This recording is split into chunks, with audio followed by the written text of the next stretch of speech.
it's really good to have your options open and to interview regularly. It sharpens your own skills. Like, ooh, am I really as good as I think I am? I wouldn't jump just because you have the idea and then figure out if you can swim. It's tough because I think people super impatient. Take maybe 2 steps back from that and be like, okay, well, if I was really going to do this, what do my finances look like?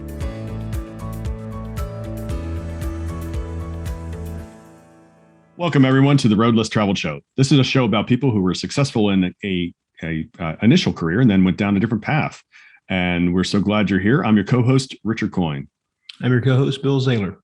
On today's show, we have Adam Zach, and we're so glad you're with us, Adam. So please take it away, Bill. Yeah, Adam, thank you so much for being on the Road Less Traveled Show. Thanks for having me. It's a pleasure. Absolutely. Well, Adam, can you tell us a little bit about your initial career and then how long you were in that field? And then we'll get into your transition, what your new path is. Yep. I went to school for civil engineering, got my master's in that. And so for the last 11 years, and technically currently, I am still a civil engineer designing water treatment facilities, even though that the engineering path is kind of dwindled down a little bit. I remember sitting and be like, I'm good at math and science.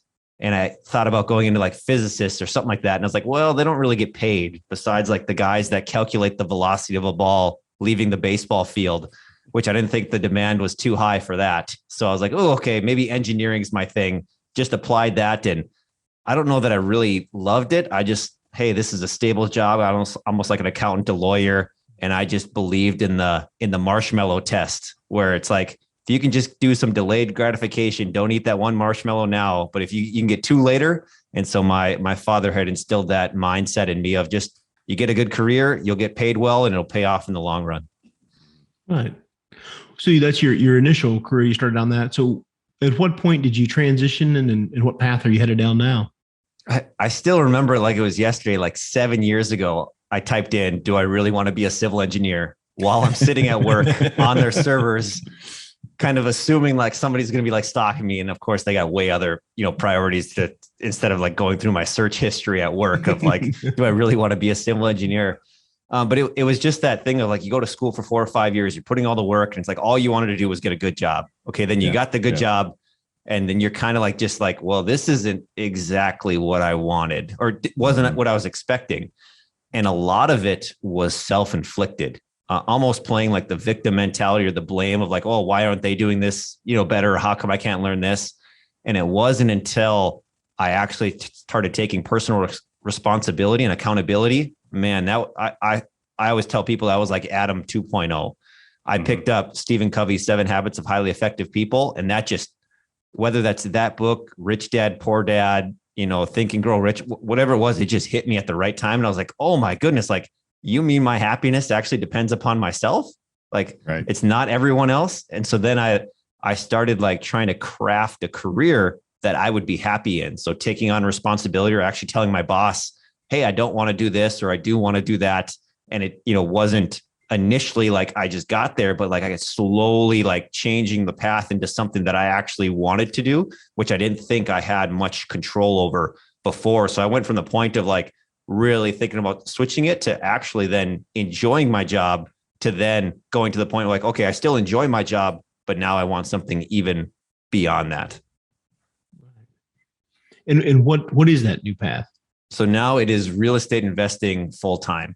Mm-hmm. It started off just like with a little house hack, kind of incidentally, where I just had some friends who were doing rent by the room and they were paying the mortgage.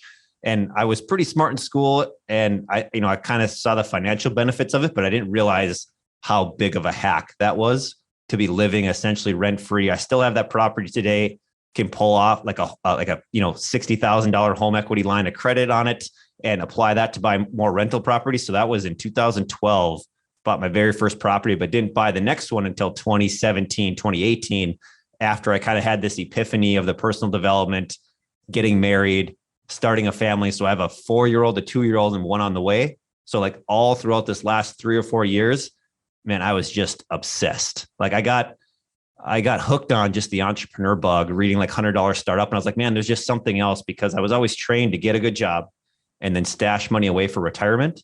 And so I did those things. And then I was like, well, wait a second. I don't get to touch that for 30 plus years. And I was like, well, if I wanted to retire early, I can't touch any of that 401k. So it doesn't matter how much I stuff into there. I just can't touch it. So I was like, well, should I do day trading? Should I do gambling? Should I do like fantasy sports? Like I remember doing like the DraftKings, like, oh, I'm going to make it rich this way, just being an engineer and trying to get over the numbers and be like, okay, what is some other thing that can bring me money? And so the idea of retiring early and financial independence and passive income, those words were so sweet to my ears, where it's like, man, you could just be traveling and get mailbox money like every single month. And so I had a pretty strong drive. Like I really wanted that. I know some people say that they want it. And like, I kind of ask them like on a scale of 1 to 10, like 10 being you need food, you need water, you need something else. Like how bad do you want it? And most people are like a 7. And I would say I was about as close to a 10 or a 9 that you can get.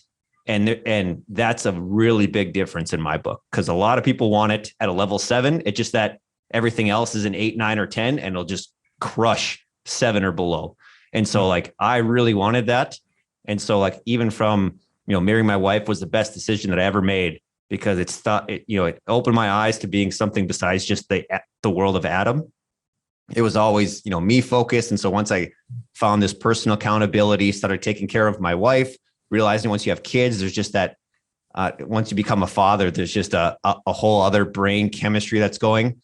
So for, I would say the last 4 years, and even as of like this morning, it's been wake up between 3 and 5 every morning and just get after it. And I was either being an engineer, a dad, and a real estate investor, or now it's just dad, investor, and then taking care of my health.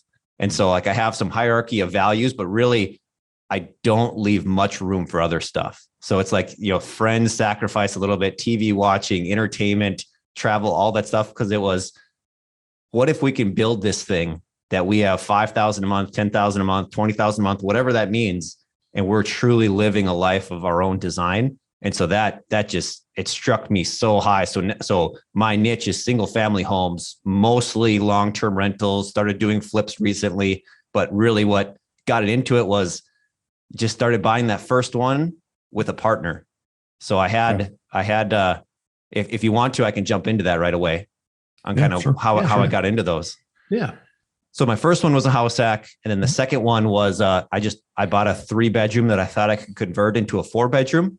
It never really worked that way, but I happened to find tenants before I even closed on the home, which was like a new hack that we started putting properties under contract contingent upon us finding a signed lease so that your vacancy was essentially 0.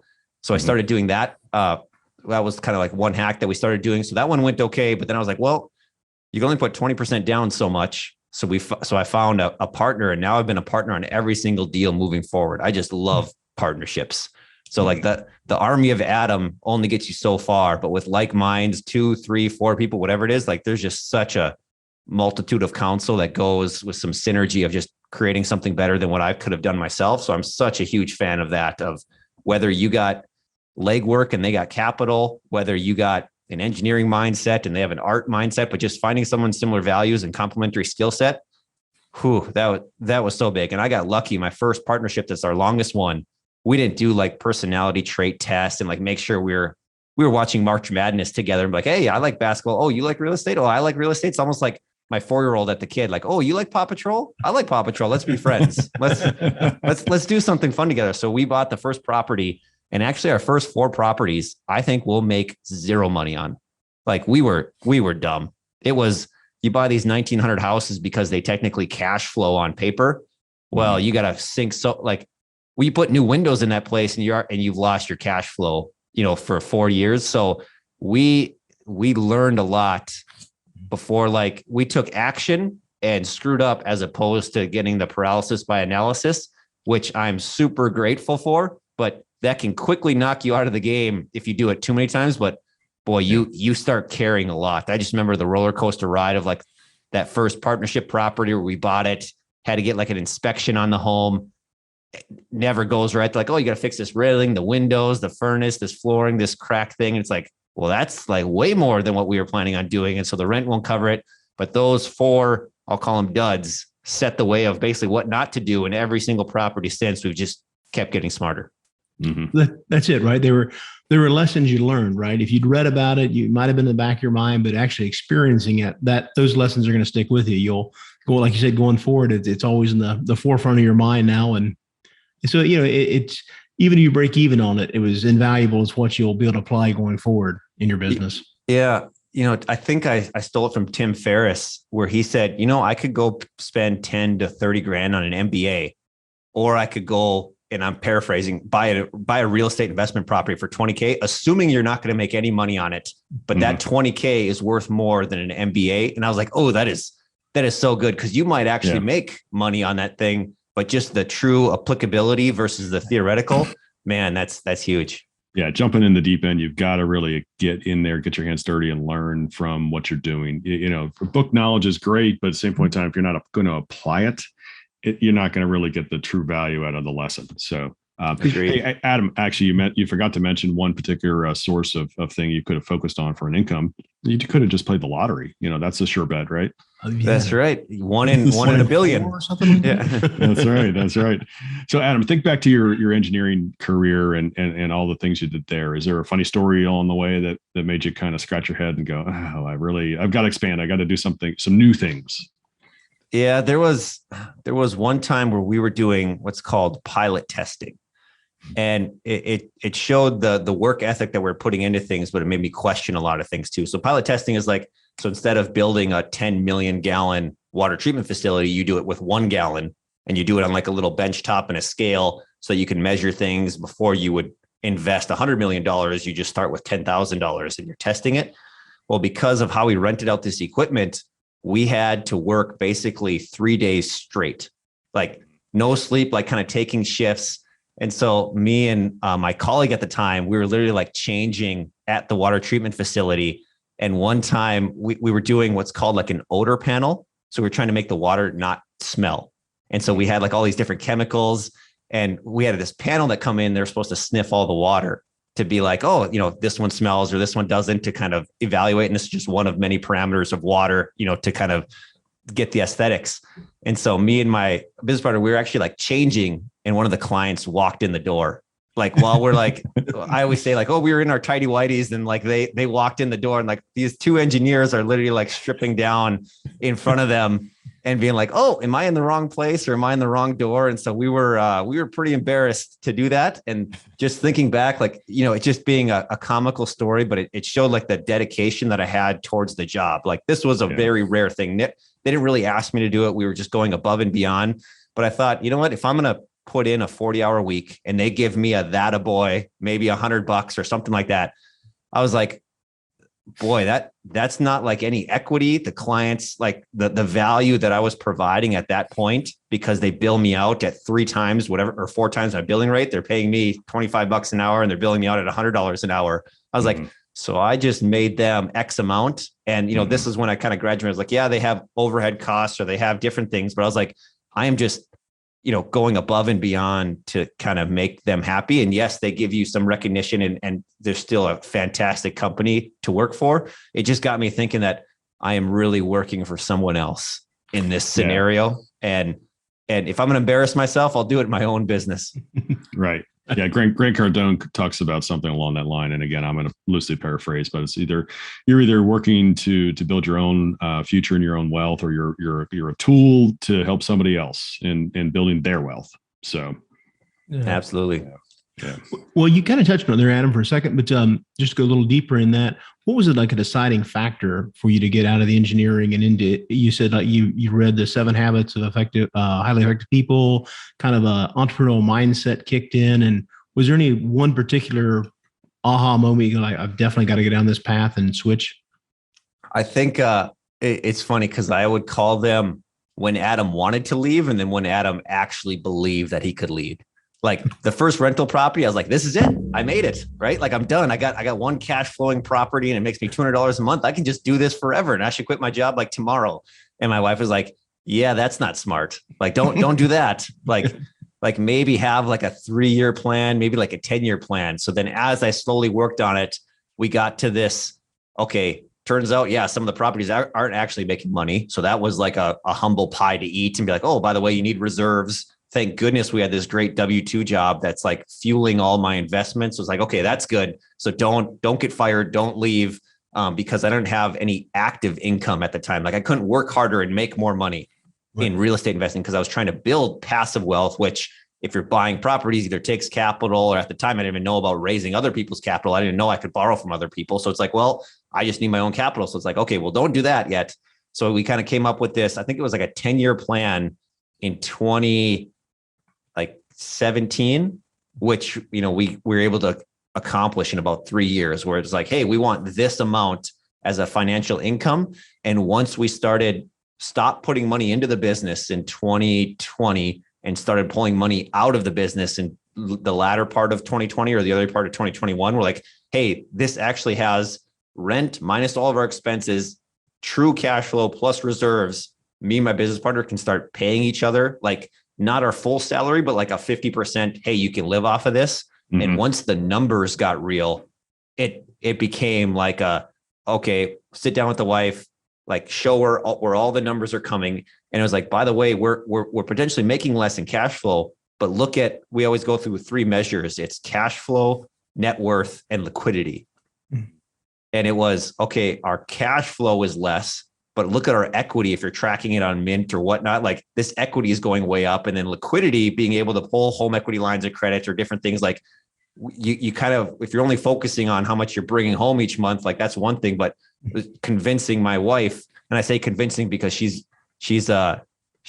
I'm risk seeking and she's risk adverse, which is just a great compliment, where she's like, I don't want to do anything with real estate. Like I had to really convince her to do rental properties. And of course I screwed up. So she was rightfully so. Like, well, you got to actually like take this seriously, to now where she just quit her job last Tuesday and is helping work on the business full time as well. Awesome. And so I think the biggest thing was just some overall internal frustration with like, boy, I don't know if I can see myself here long-term, to going to like, oh, I actually could form a career here that I'm happy if I wanted to, but just realizing like I could be happy working as an engineer for the next 40 years because I'm in control of it. I could be a CEO. I could be a salesperson. I could just mentor other people and I could be happy, but I saw something more. Travel, specifically being a full-time father to my kids while they're going through school and not having someone else raise them, was a super strong motivator for me. So it's like, okay, if I want that 5 or 10 years down the road, that doesn't mean I'm working 40 hours at engineering, even though I could like it. And then once the numbers made sense, it was like, okay, let's do this entrepreneur thing.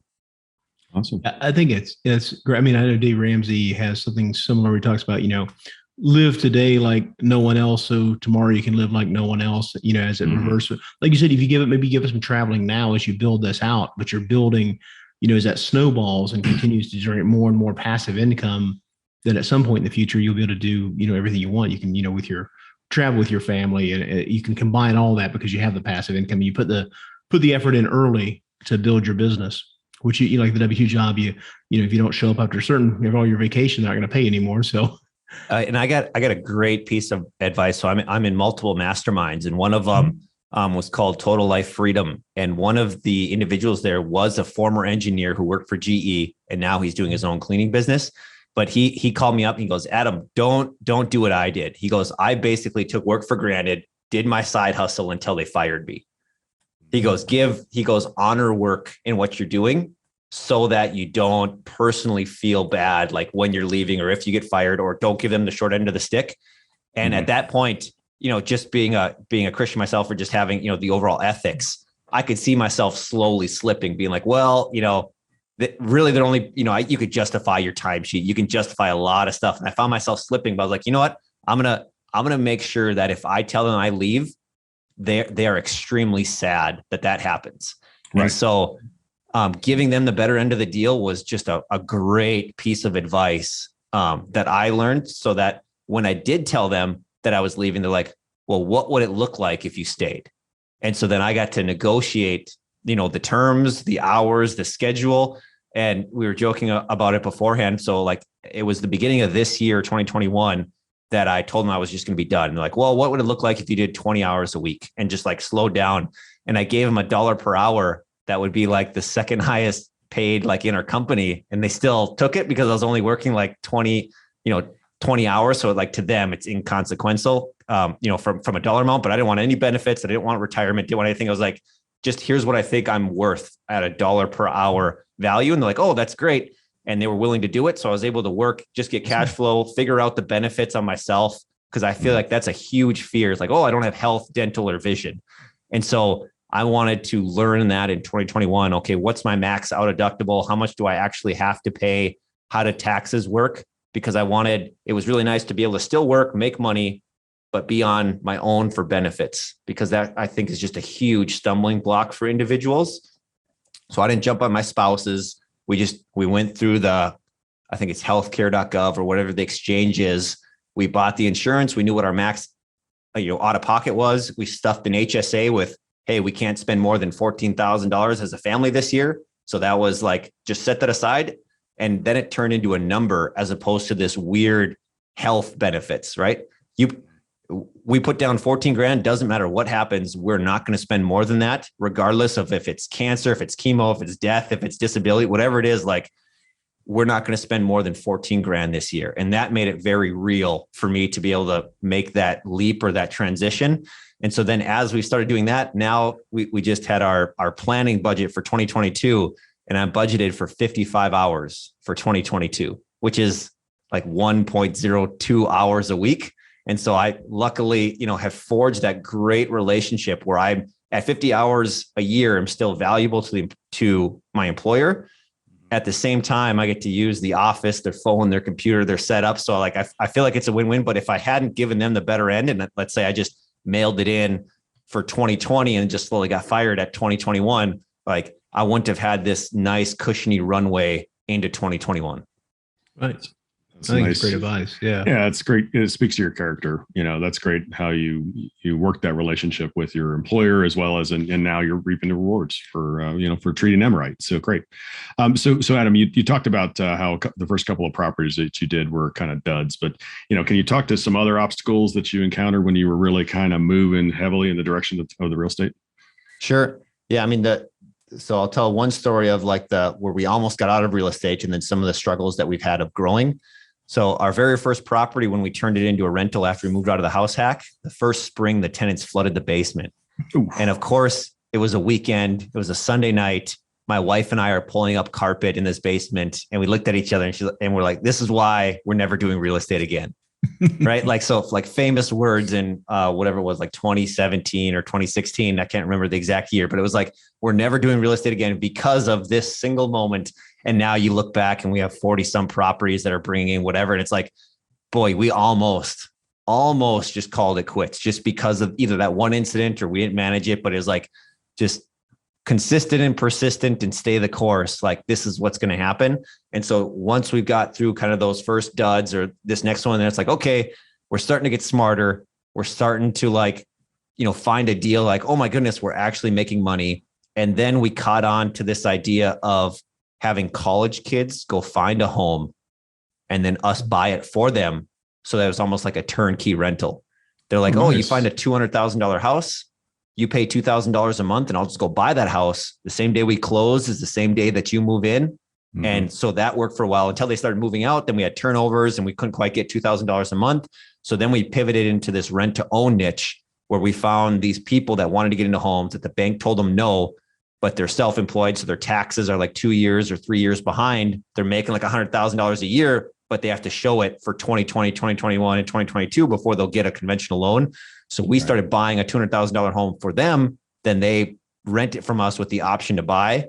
And then it really started to pour rocket fuel on our business. But it was all of these other ideas, like just buying the old houses, then buying turnkey, then buying homes for college students. And then we kind of landed on our niche, which is now like the only thing that we do for home equity partners. We're only buying homes for people that can't get a bank loan.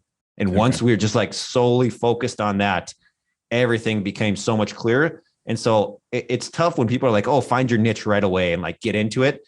For us, it was just general experience of like, how does this work? Getting educated so that we could finally then follow niche. I just went and knocked on 50 doors. I'm like, oh, this door opens a lot easier. These dominoes seem to fall quicker.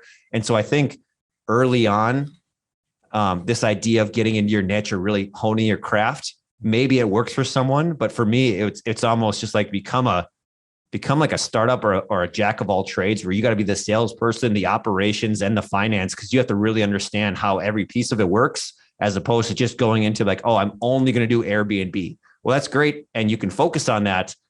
Just don't limit yourself to only being able to do that if for some reason your market, your knowledge or something doesn't get you into that. But it does seem like as people grow, they eventually find their niche into what they want to do.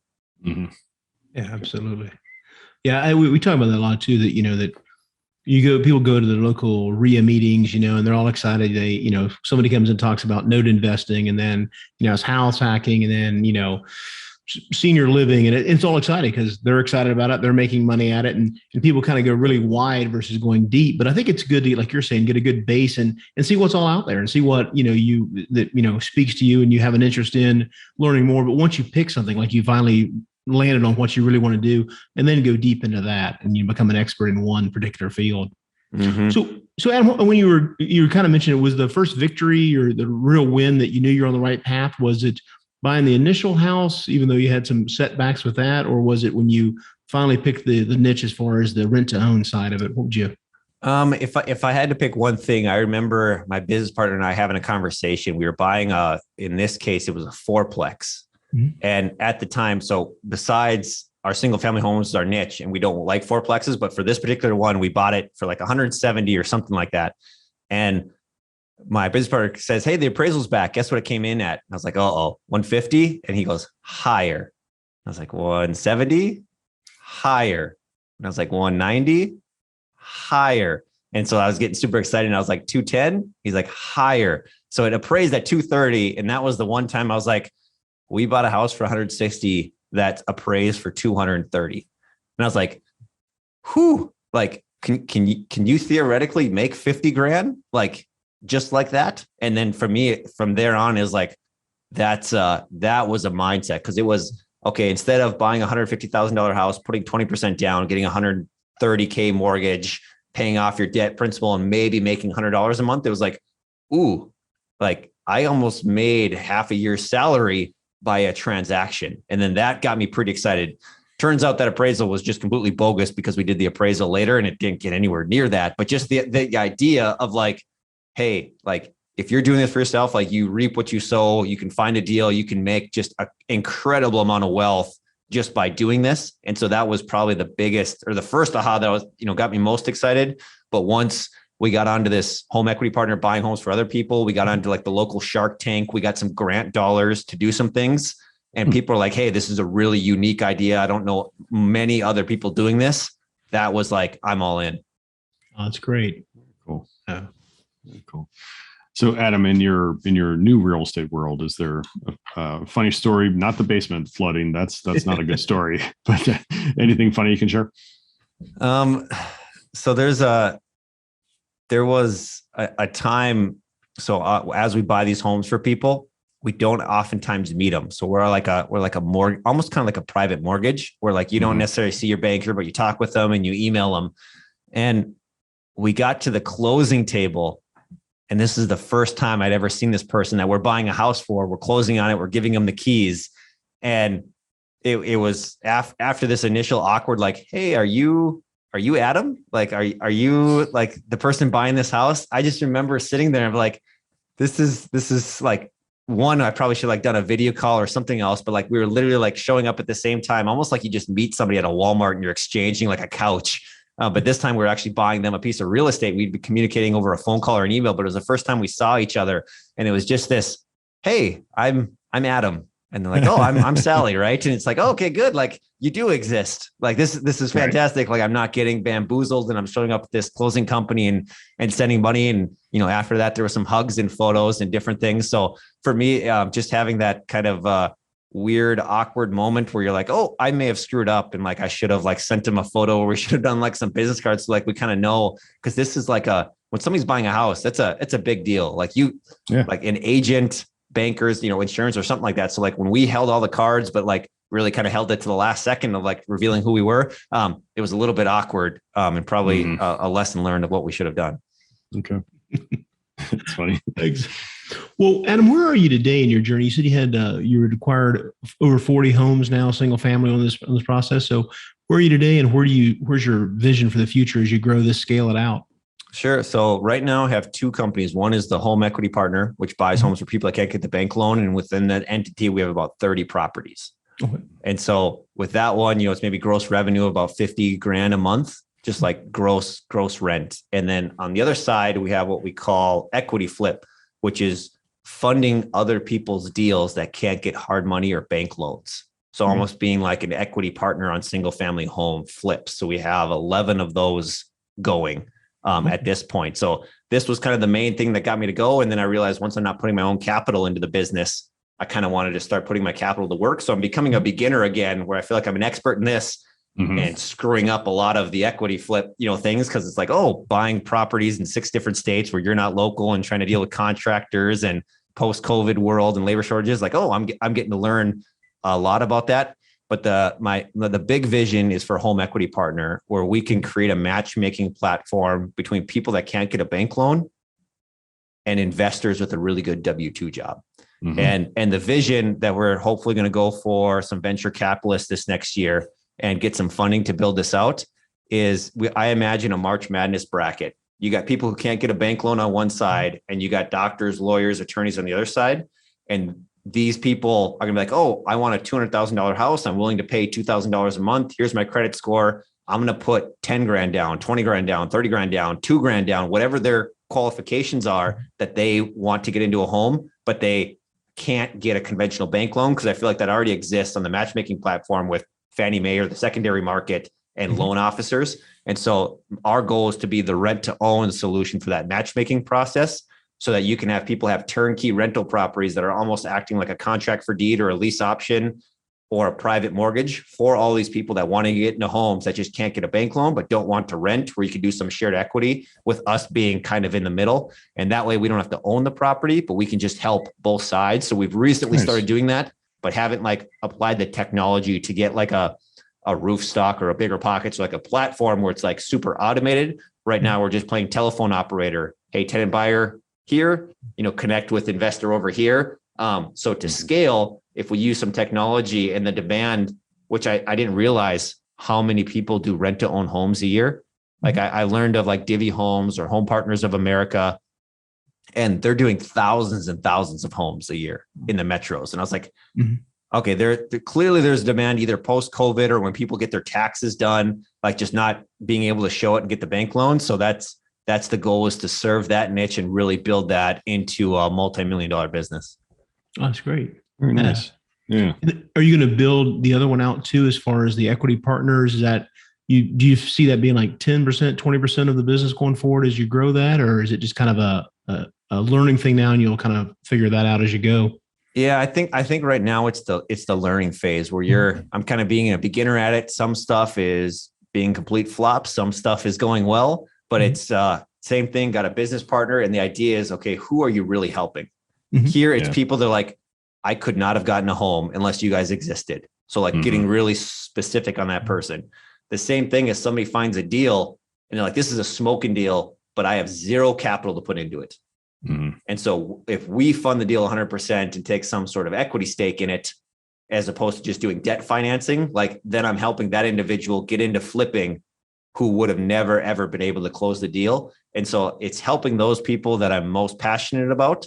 And it just seems like the home equity partner is a lot more systemized right now, where we got Google ads and kind of like a sales process. And it's like, we're kind of cranking out 1 or 2 a month and like the volume's there. Whereas this, it's kind of like a case by case, maybe 1 every month or every 2 months. And then we're like, ooh, that project went overrun. So we got to kind of figure it out. So this one isn't fully fleshed out, but the home equity partner with buying homes for people that can't get the bank loan is, I'm going to call it in kind of the growth stage.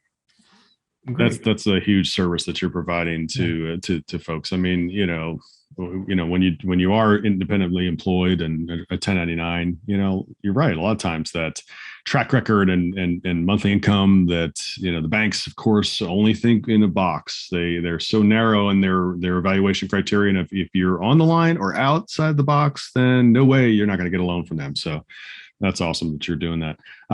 That's a great service, like I said. But are there any other things that you guys do from the standpoint of perhaps helping your residents or things like that in terms of giving back? Sure. So, I mean, just besides, some kind of financial contributions that we do just personally through the businesses for donation is specifically helping what we call these tenant buyers to make sure that they don't get taken advantage of. So I started a podcast called PreApproved, where instead of helping investors try to increase their ROI of how to, squeeze the last penny out of every tenant or, property, it's actually going the other way and helping people that can't get a bank loan actually understand what they're getting into, which I feel like is a completely underserved market, because somebody who can't get a bank loan and somebody says, hey, yeah, I'll do a contract for deed or a lease option, just sign here. Like, I feel like people get taken advantage of so often because they either have poor credit or they maybe don't quite have the finances and they don't know what they're getting themselves into. And so I've seen a lot of people where they get into these properties and then after a year, the landlord has this clause that says, hey, you have to refinance within a year. Otherwise, I get your option deposit. I get to evict you and I get to keep any rent premiums. And they come and find us after the fact. And I'm like, nope, like you can't do this. So these are like the one-off. And I know that the landlords aren't intentionally trying to set it up, but having someone try to fix their credit in a year or else, like, to me, that's a very poor ultimatum. And so educating them on like, okay, what does the agreement say? So like, we'll walk through option agreements or we'll do this. So really it's, for me, it's just wanting to help them a lot more. Cause partially too, it's me going on my own journey, through this, where it's like, yes, I can get commercial loans, but getting a residential loan, kiss that goodbye for, several years. So it's like, sharing my experience of like how, home ownership has affected me, and then specifically helping those individuals so that they don't get into a bad situation where they, lose their home that they've been putting money into. Yeah. Right. Wow. That's awesome. Yeah, that is great. Like you said, I haven't really heard of anybody else, marketing that niche. Like I said, it's usually more on the business or entrepreneurial side versus, I think it's a great idea to help people out and, just get a full eyes wide open going in. If it's what you need to do, it may be still what you need to do, but at least what all the risk is, I guess, on the side. Yeah. And I think pushing people away from it is probably one of the biggest things. Like, hey, like, don't get into a lease to own home unless, right. A, B, or C, right? Maybe it's better to rent. Maybe it's better just to get into a bank loan. And so having someone that's telling them it's okay to just wait. And, maybe it doesn't make sense to pay extra. Maybe it doesn't make sense to get into this option agreement. I feel like that's almost as valuable in the same way that we approach clients as they come into us. It's like, hey, have you tried talking to the bank? Like, well, I don't think I'll get one. Don't care. Like, go talk to them. But not only that, talk to a national, talk to a credit union, and then talk to a regional, because they're going to give you 3 different answers. So just educating them, I feel like, the lender told me no. Okay, well, which lender, whatnot. So just trying to generally help them. But if they're like, okay, yes, I truly just started my business. It's now ramping up. Here's my bank statements, but I'm going to need 2 years of a runway before I can show this on my taxes. Yes, I'm a higher risk and I want my family to get in this school district and I'm going to move in the next 60 days. Okay, then you're a perfect candidate of like, this makes sense to get into that, especially if you want to have the option of building equity or improving the home or doing something and don't just want to rent. Yep. That's great. Well, Adam, what's something you've recently implemented in your business that's helped you achieve some of your goals and continue to grow and scale? Is there any business tool or? Yeah. So even though I think it's a little bit bigger for us, the book Traction by Gino Wickman. Yeah. Oh my goodness. Like great book. For some reason, there's just books that hit you at the right time. We started doing Google ads and it was Perry Marshall's 80-20 sales and marketing. That book hit me really well, but the Gino Wickman of just like the idea of implementing these traction tools, of having values and visions. Cause before as a startup, you don't need any of these tools. It's just like, do whatever you can do to survive. And it's like, that was our principle. Those are our values. Like, right. Just like make money. Don't be a statistic that closes their business. But then as you start to look like, okay, what do we really want to do here, and start implementing it that way? Because we haven't had like a really good CRM or like a text messaging campaign, but like we're slowly like implementing Google ads, but really it's just, it's 2 guys and a Gmail account. And we're like and a phone and like just making calls, making stuff happen, like talking to, attorneys and consultants. Like we don't like our overhead and our tools like weren't sophisticated. We didn't have like this great platform. We didn't have all this technology, but it was just kind of personal development, the idea of partnership, helping each other out, knowing our skill sets, and then doing some, maybe some personality tests to figure out like, oh my goodness, I'm good at sales and marketing and my partner's good at operations and finance. don't let Adam do accounting because Adam's going to hate it and Adam's going to get frustrated. Don't have my business partner do sales calls because he hates that. And so like just this idea of, and I think the E-Myth Revisited would probably be a pretty good book for that too. I just remember I read that way earlier, so it didn't hit me as hard as when Traction, they set up the book and like, oh, by the way, you can do this, or the book Rocket Fuel, talking about the visionary and the integrator. Ooh, that one hit home pretty well. Just so it's more just maybe roles and responsibilities, understanding yourself at what you're good at. And then, boy, I probably just jumped to like 6 different recommendations, but then I read Dan Sullivan's Who Not How recently. So this whole idea of building a team and staying in Adam's strike zone and not taking swings at something that aren't in my sweet spot. Yeah. Oh, that's pretty powerful. And it sounds fun. And you still have to work outside of your sweet spot. You can't just be like, oh, guess what? I'm really good at sitting in my chair and doing nothing. Like that's not going to pay the bills. Like you got to get outside your comfort zone, but realizing what you're uniquely gifted at, hosting a podcast, reading a book, connecting, understanding deals, underwriting, whatever it is, like once you pour into that and then you kind of complement it with other pieces. Ooh, that rocket fuel, that's awesome. That's great. Good recommendations. It's a good list of books. Familiar with, I think most of those, the last one I hadn't heard of before. So we'll look into that. Yeah. Adam, what advice would you give somebody who's contemplating a career change or a path change? I think it's really good to have your options open and to interview regularly. So whether or not maybe you're on the fence, I would say go take an interview. Like don't broadcast, but just to get your options. And not only that, but like it sharpens your own skills. Like, ooh, am I really as good as I think I am? Like, what's my resume like? Would someone else actually offer me a job? Like what's my market value worth if you're thinking about? And so if you're going from a business to a business, that would be my recommendation. If you're going from the business to entrepreneurship and thinking about that career change, which, depending on, where the listener is at, is in my mind, a kind of a different thing. Because one's like, oh, salary, benefits, time, flexibility, schedule. But when you're going from employee to the different quadrant of self-employed or business owner, I feel like the next tool sets is really determining what your, I don't want to say like market validation is, but I wouldn't jump just because you have the idea and then figure out if you can swim.